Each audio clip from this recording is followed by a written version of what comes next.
Hey guys, KinoDVT here, and unfortunately with patch 1.3 they didn't bring in all the fancy stuff up here for more than 1v1. So that was obviously for a very tournament based style of thing. Is that a Murloc? Jeepers. How the hell did you get that? What's... Oh, he's just running standard. But Garret be running a Murloc. Okay, that's a little different. Okay, anyway, back to the game. We see this is a 2v2 on one of the new maps. The name escapes me, but it's interesting. So you've got this base over here, and your ramp comes out into this base. So you've got it's not so much a choke, but you could have a nice army sitting here, a couple of siege tanks, you'll be alright. Same thing over here. One thing you can't really have a joint army sitting in the middle here, and it's not like the map where you spawn here, and there's a base up here, and there's two bases up here, then a low ground thing in the middle, which has two golds, and then opposite on their side, except the third base is down here. I'm blanking on what it's called. It's not like that map where you can just sit in the middle of your two expansions. So it's a bit like this, it's spread out, and then your third base is pretty easy to take. You just knock out your back rocks, you got a nice choke here, and then fourth bases are golds. So this is a game with Saint, Garret, and Kyle, Tarask, versus Mr. No Name and Rabid Panut. Okay, so we're going to get this thing going. As we can see, the production overlay and stuff has still been more prettified. And yeah, so we're going to see what's happening. Entrances, maybe? Well, I'd almost say definitely entrances. So all players being very standard, we can see no non-worker production, which would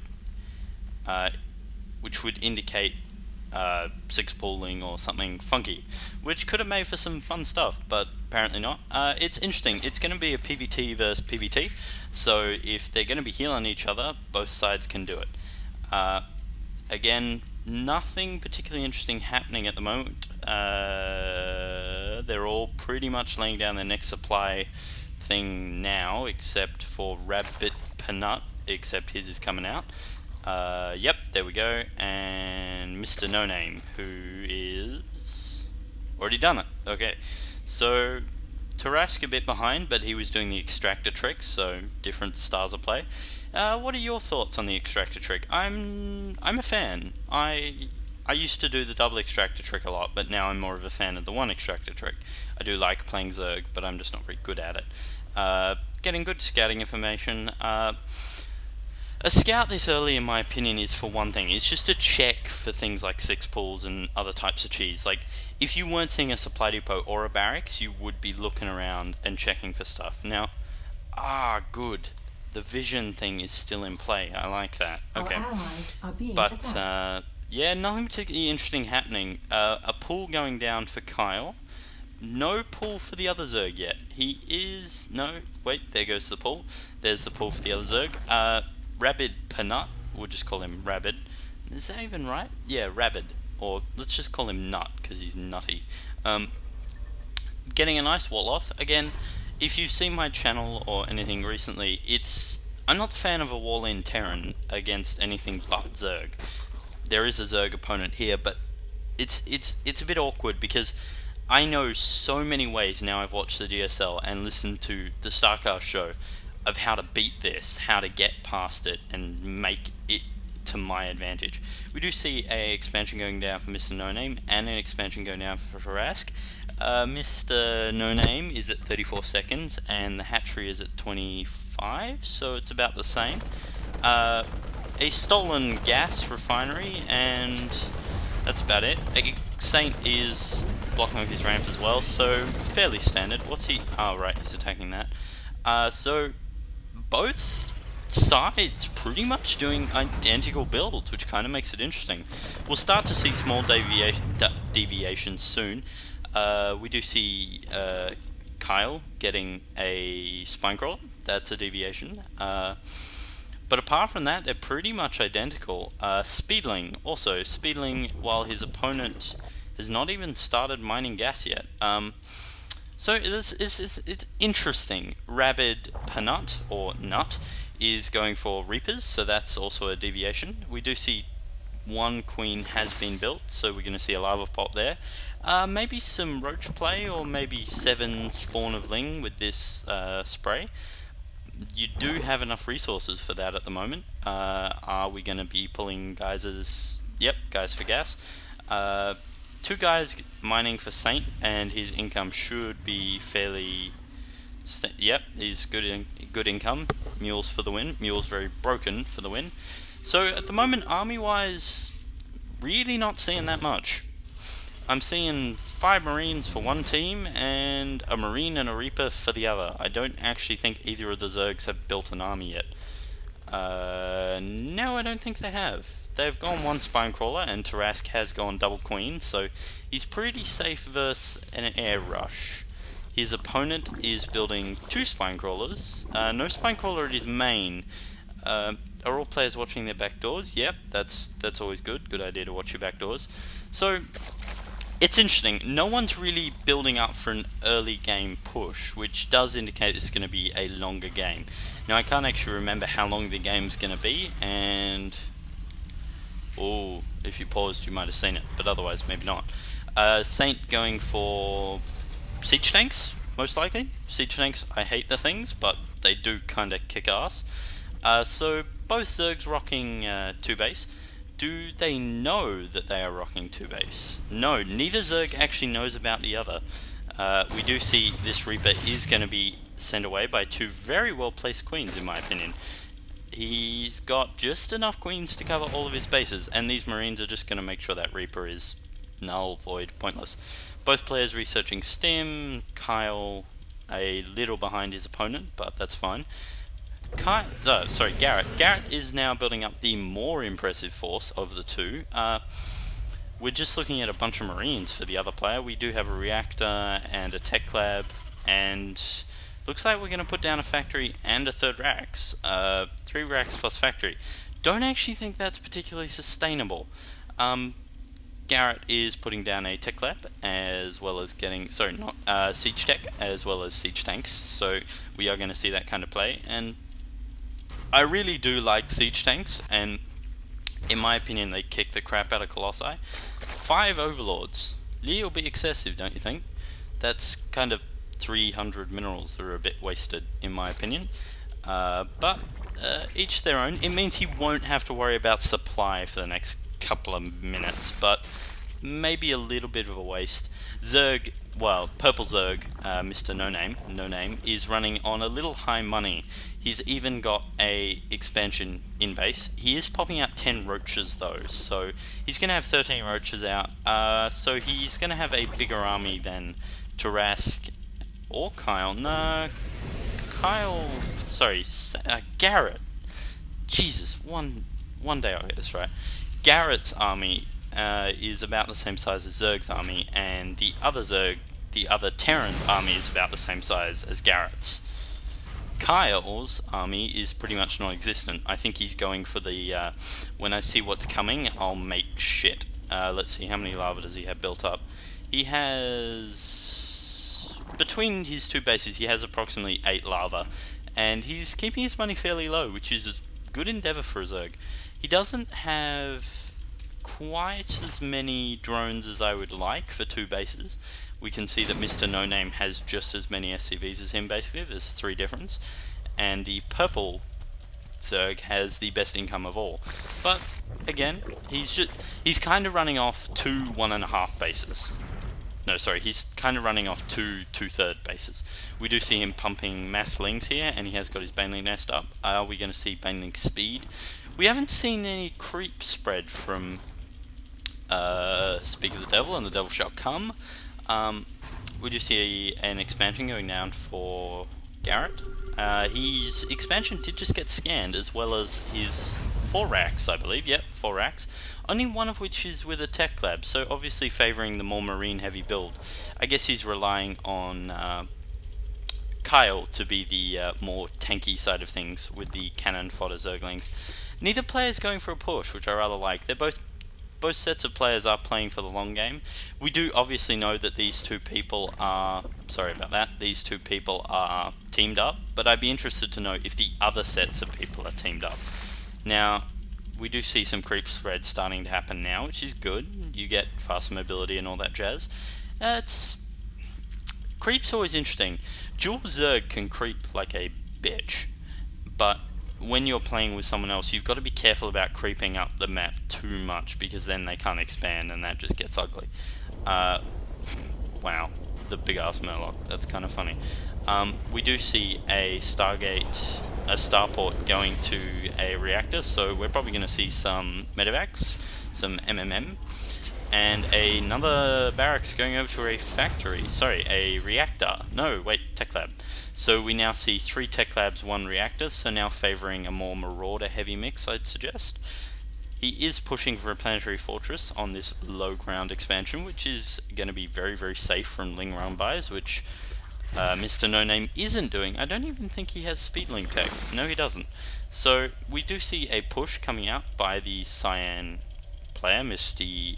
Nuts, and it can be seen by them if they're watching the minimap. They should be.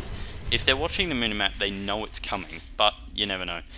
Interestingly enough, Mr. No Name, sorry, Mr. Nut is going to have level 1 weapons before this push happens, which is going to be interesting, and Mr. No Name is going to have level 1 ranged weapons as well, so this is going to make their life rather difficult.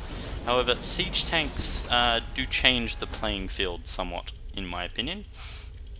Interesting supply depot placement. I guess he gets vision over the entirety of his base.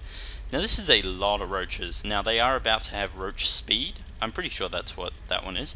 Roach speed and level 1 range weapons, and they do now have level 1 range weapons. So without this 1 tank support, this could get messy. However, we do see 4 banelings out for Kyle, and the ability to make 6 or 7 more. So do we have baneling speed though? Did he ever end up researching that? No, I've been watching the production tab pretty well. We can see him heading for Hive and Air, so probably going to see some Broodlords coming out. But this push is going to be very hard to deal with. I'll be interested to see how they do it. Is that theirs? Whose changeling is that? Oh, I get it. Yeah, I get it. It's Kyle's changeling. Garret. Kyle. Fuck. These two people rule my Starcraft life, and I can't get their gaming names right. That's a little sad. This siege tank, as it is currently placed, in my opinion, is in a pretty awkward positioning. It's not really going to be able to do much.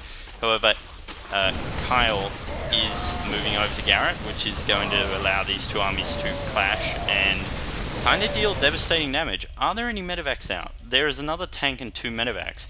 That's not great, given that both of those units could be incredibly useful during this fight.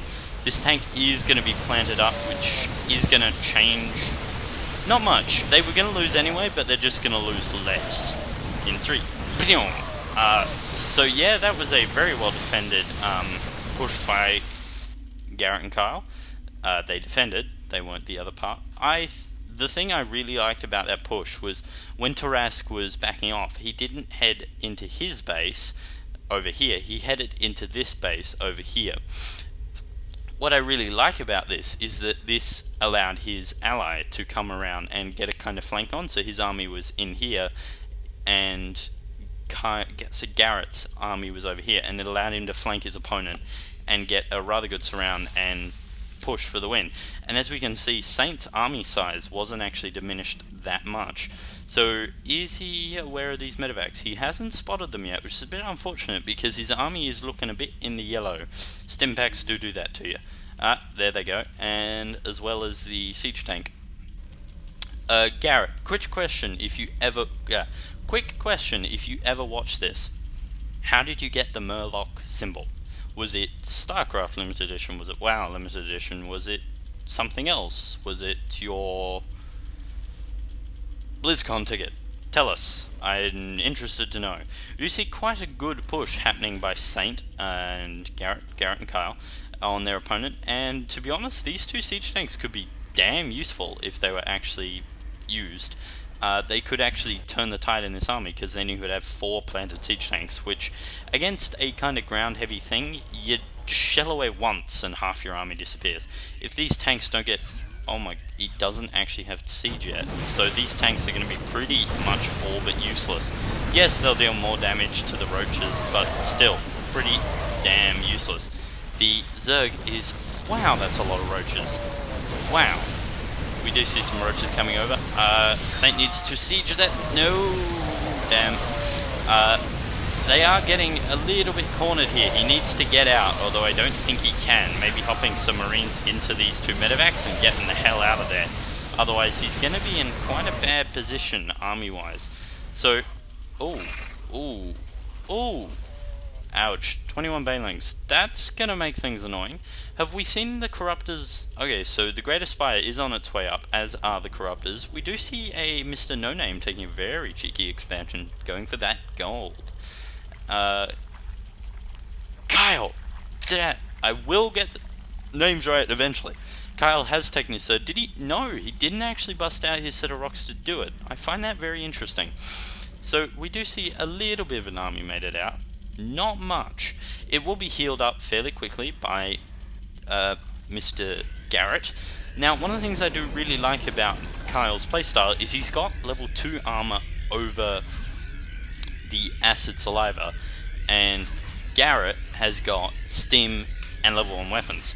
So in this scenario, we can see that Tarask is playing the tank. His roaches are a lot more beefy than his opponents, however they do slightly less damage. But that 3 armor is giving him a massive advantage versus this 2 armor, especially when you're dealing with things like Marines / Banelings. So these roaches are allowing... They are a little more tanky than his opponents, which is really what they want. So we do see some... Oh, no, Banelings. Nice stim, nice hold position, but not quite good enough. Those... Oh, very nice. Getting the roaches to take the bulk of the damage. Some Marines did die, but not as many as the opponent would want. However, most of the surviving army is Marauders, which Marauders do fairly chew through roaches. So, a very well-defended attack there by Garret and Kyle. We do now see a Broodlord or two hammering away at these 2 siege tanks, so not exactly going to be a problem.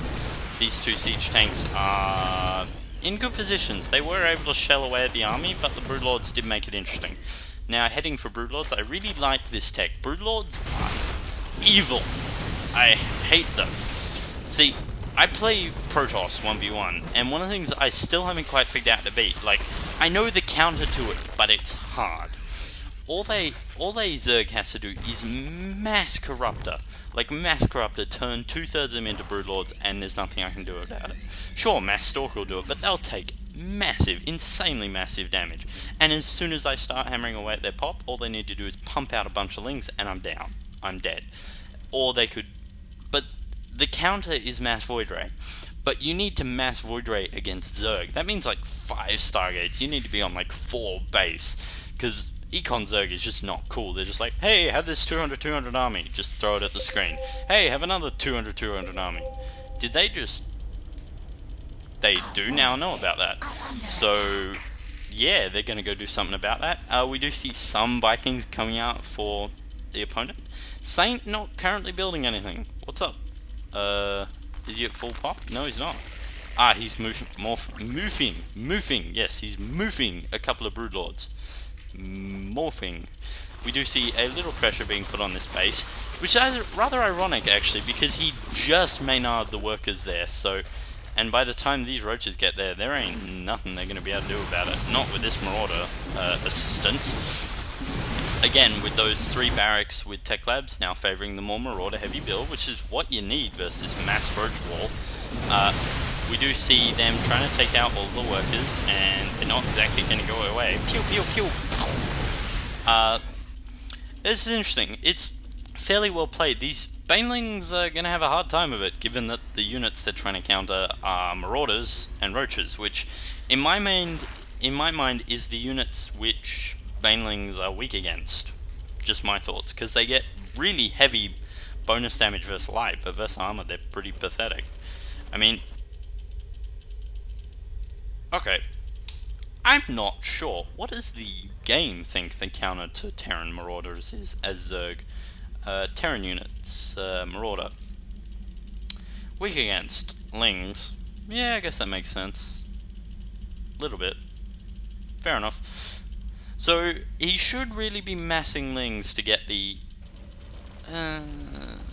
that goes against... fair enough. But they're still pretty beefy units. I mean, with their default 1 armor, they're not going to be taking that much damage, but they're going to be taking enough. These 2 Sanks, not really sieged up, which I don't really like. I mean, with those air units, come on, siege up, siege up, siege up, siege up, come on. You could deal so much damage, you know, just press... There we go, there we go. Little late, but still, not bad. And... Because he did have that air for spotting, so he would have actually had the full 15 range on the siege tanks. We do now see the mass, what are they called, roaches coming in. Now, what I would really like is if he was sending the banelings around behind to hit them behind and create a nice sandwich of death. That would be really good in my opinion. However, Saint and Tarask's Broodlords being healed by the Medivacs, not a pretty sight. The Broodlords are able to just lay into this mass roach army. There isn't actually anything there that can attack his Broodlords. What are you doing? There they go, the spawn of Broodlords. Another thing that's been kind of bugging me about Broodlords recently is, so I was playing against this guy, and my computer isn't that great. Like, my computer's pretty crap, to be honest. Well, it's not crap, but it's not like top-notch, brand new, like half-a-year-old kind of thing. It's more, I bought it, it wasn't the best thing I could buy, and it kind of works. But for Starcraft on medium, it's a little delayed. Oh, banelings coming in, banelings, banelings, banelings! Wow. Banelings, banelings, no, banelings in the middle line, banelings in the middle line, no! Banelings, yes! Banelings counted! Anyway, as I was saying, this guy just went 200 pop of Broodlords against me. I did manage to beat him, but it was close. I shoutcasted the match, and it should be uploading tomorrow night, maybe? I shoutcasted the match, and it was very close. But he went mass Broodlords, and so he had 200 pop of Broodlords. Every time they fired, I framed. Like, yeah, I see the army. Oh yeah, I'm down to 7 frames a second. He fires. Oh shit, 1. Yay, because they spawn more units. Let's go back to the Everyone Cam. I accidentally pressed 1 on my Razor Naga. We do see quite a lot of Broodlords. Again, this is a very, very nice strat for Garret and Kyle. They're working very much as a team, very much in sync, which is giving them a lot of power over their opponents, which may be a team, like a ranged team, but they're not playing as if they were a team. Like, they're not acting together in sync as if they're on Skype. Me and Talene, wow, does this guy know about any other unit that isn't a roach? Oh, he has built a Hydra this turn. But use something else. Seriously, he's getting a bit boring. Do they have movement speed underground yet? No. He's got Burrow and he doesn't even have movement speed underground. What the hell? Yeah, trying to take the gold again. Yeah, that's not going to work. He's even got... Okay, I'm just going to use a day 9 example, a very day 9 example, but I think it's a good example.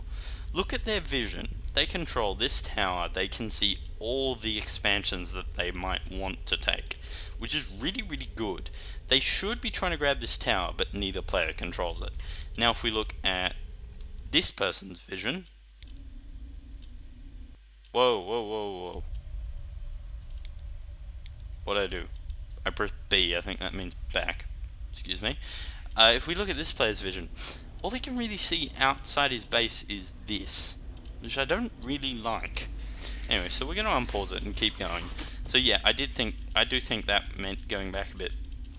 Interestingly enough, both Garret and Kyle haven't knocked out their back rocks to take their back expansion. Not sure why. Maybe that's just their playstyle, but I mean, it's just like, it's a direct line from here to here for your workers, so you don't have to maynard them around, or units for that matter. So, I mean, it's not necessary, but I just feel that it can be done, and some people do it. I mean, as we can see, this guy is attacking the destructible rocks with SCVs. Why? You have an army. You have quite a significant army, and you're attacking it with SCVs. Why? So obviously he's trying to take out his back rock so he can expand out there, but lol, I'm pretty sure that worker's stuck. As we can see, Tarask, Garret and Kyle are pushing out, and I suspect this is going to be the push that wins. They have quite the terrifying force going out here. These amount of tanks is going to be really hard to deal with if sieged. That's the key word there. If they're sieged when this army tries to come up and deal with it, it's gone. But as we've already seen, Mr. Nut isn't very good at sieging up, and he is going to push out here. He should be... There we go. He is sieging. Now we need to bait Saint into the sieged area. However, if Saint's intelligent, he won't go to the sieged area. We do see them starting to shell away. What's he going to do? He's going to stim, try to go after the tanks, and as we can see, they are taking heavy losses. That's the scenario you really don't want to be in with a bio wall against 6 semi-staggered tanks. I mean, look, they're staggered. There was one out here. There's like 5 there, and there's one there. That's staggered enough. I really like that. Now, one of the big problems I have with Mr. No Name is he's just built roaches. The only anti-air units are a couple of Marines from Mr. Nut and like 4 Vikings. So these Broodlords are just sitting up here, racking up kills. 1, 3, 1. Okay, so they don't have that many kills, but they're gonna just lay into this army and deal it quite a lot of damage. If we can just pause here for a second, how many upgrades? Ooh, 2 armor, 1 attack. I like that. He's actually upgraded the Broodlings as well as the airstrike. If you didn't know this, I'm just going to pause it because the sound's a bit overwhelming if you're trying to intake information. If you didn't know this, when a Broodlord strikes, the Broodling hitting you does damage, and that damage is displayed here. And then the Broodlings have a separate existence. Where's a Broodling? Where's a Broodling, which does this damage. 5 weapon speed, 0.6, 30 health, 2 armor. So if you combine 3/3 upgrades on the Broodlord and 3/3 upgrades on the Broodlings, they deal stupidly large amounts of damage. As we can see, they are just able to lay into these roaches. The armor, not exactly the best thing to have. I would, if I was if I was Garret, I would have been saying, take out the tanks, it's the only thing I can't deal with. Roaches I can do, but tanks not so much. But he is able to lay into these roaches, soften them up a bit, and we do see some roaches coming out here, a tank or 2 for Garret. So it's going to be close. They might win. However, his support has pretty much been cleaned up by these Broodlords, and they are on their way. Flap, flap. However, this amount of roaches could deal some significant damage before that's going to happen. Do we have any other tanks sitting out over here? No, we don't. Although, if these roaches do try to come after this planetary fortress, that's going to get nasty quickly. The tank is sieged up, so that's going to be good. Interesting, you don't have roach movement speed. You gotta... What's the point, dude? You can't move, you just sit there. So we are going to see this tank siege up and start to lay into these roaches. I suggest we're going to see them unburrow very, very quickly. However, the Broodlords have arrived, and the Broodlords are probably going to end the roaches' reign of terror. Backups wise, like, what are we going to see? Mined out? Mined out. Mined out. Close to mining out. So basically they're boned. If this push doesn't win them the game, they're dead. And you don't even have enough roaches to take down this planetary fortress anymore. Marines, SCVs repairing it are just going to tear you to bits. And you've got 6 Broodlords up your ass. The planetary fortress is starting to lay in on these roaches. 1, 2, 3. I got the achievement 40 kills with a planetary fortress. It was quite fun. I won a game because of it. And there goes the GG because of the mined outness. However, it wasn't due to lack of trying. He did try and expand a couple of times, but was stopped by Garret and Kyle to very skillful effect. Oh my god. Wow.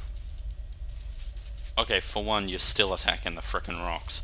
For another, you have 3,000 gas! What's a Terran unit that costs shitloads of gas? Yeah, it's a lot of gas compared to minerals. That's a lot of gas compared to minerals. Where's the Stargate? Build some ravens! Or Banshees, or battle cruisers, or tanks, or Thors. Build something that requires gas. You have 3,000 of it. That's kind of a hole in your playstyle. If you're not using that much gas, why are you mining that much gas? That's 6 more workers you really don't need. But, each to their own, I guess. You're wrong. Not each to their own. There's good and bad play. So yeah, interesting. He does have 3,000. Actually, hold on. I'm going to go back a bit. I want to know if that was Zerg's. Let's see. Zerg? No, Zerg's been keeping his gas down. Hold on. It's more like, where did Zerg leave? Because obviously all the resources got... No, okay. So where's this 3,000 gas coming from? 900? 4.5? 4 times speed? Blah, blah, blah, blah. Yeah, I know this is a little slow, but I'm actually curious as to see where this is from. Going up 8 times speed, my whopping 2 FPS, as you can see by the scrolling. Screw this. Resources. Okay, purple and that. So this is real-time resources. We're just going to back it down to 2 times FPS, because we have seen all of this, blah, things go boom, siege tanks, big push comes over here with roaches, doesn't really do much, and then they find, oh shit, I mined out, dead. As we can see at this point in time, the purple has no income whatsoever. Rabid Nut has very little income. The only person with any reasonable income is Tarask. So anyway, back to resources. Where's this 3,000 gas coming from? Admittedly, Garret and Kyle's gas is a little high. Their minerals are reasonably low. I mean, Zerg is always allowed to have a little more of a buffer than other races because they can just vomit out mass units at one time. But Garret having a little bit of trouble keeping his gas down, but he is off 2 base minerals and 2 base and 3 base gas, which is what happens because gas generally takes a lot longer to mine out. However, both these guys are about to mine out. So, maybe just not producing enough gas units, but, oh, okay, so it was the Zerg opponent that supplied most of the gas. So we're just going to back it back to 1 times speed, forward it a bit to the furthest point I've gone, back it down to 1 times speed. So at this point, I'm pretty sure Zerg has left. No, Zerg's leaving soonish.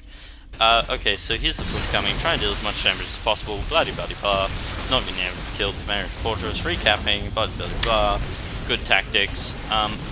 Again, I really like the way Tarask and Saint have been playing all game. They've been playing more as a team rather than 2 individual units, and I feel maybe the other team has been playing less individual unity. I mean, it just comes down to the little things like these roaches have 2 armor and no weapons, implying you're the DPS, I'm the tank, kind of thing. And it's little things like that which do actually... Okay, so we can now see that all 3 remaining players are getting a bit high resource-wise. That does tend to happen late game. I do it a lot, so me poking holes in their strategy is a little vindictive, cruel, stupid, hypocritical. Pick any of those words you like, really, but it's true. It does happen. Oh, Delta Wing, yeah, elite. So the game is coming to a close now, and I'm not exactly surprised, given Nut's expanding attempts consist of 2 workers attacking rocks. Yoo-hoo! You have an army, dude. I'm sorry. Bash down your rocks better. Using your workers as a supplementary thing to your army, I have nothing against that, but using your workers as the army that has to break it down, not so much. As you can see, they're just kind of mass enforcers, not really doing much. It's interesting. It's the more conservative rate. I mean, to be honest, they could kind of push out and win now very, very easily. This ground army could kind of do it. You're not really looking at much over here. He's... I rather like that about Kyle. He's he just got supply cap because he lost 1 overlord, which means he's taking it one overlord at a time, which is a really good place to be professionally. Like, that's how all the professional players roll it, because that allows them to not have to spend excess minerals. And there, I think, is the GG from Nut when he realizes he doesn't really have much time to live, and he hasn't been able to secure an expansion. He's also, holy bejesus, 48 lava. Wow, that's a little excessive. Anyway, this is ZTvZT with a interesting game between Kyle and Garret, and I'm gonna be honest, these guys kind of showed me how to play as a team, and I had several thoughts today about how to change me and Talion's 2s to be better. This is ZTvZT, signing off. Garret and Kyle, kudos, good game, you deserve to win it. Maybe work a little, Garret, on your gas. It's a little high at the end. We can see 2,000 gas, 500 minerals. I mean, I should open up the resources. I'm trying to give advice without being insulting. I hope you understand that. But basically, awesome game, guys. Awesomer show. This is ZTvZT signing off, and hopefully you guys have learned a little bit from this replay. I'll see you guys next time, and have a good weekend.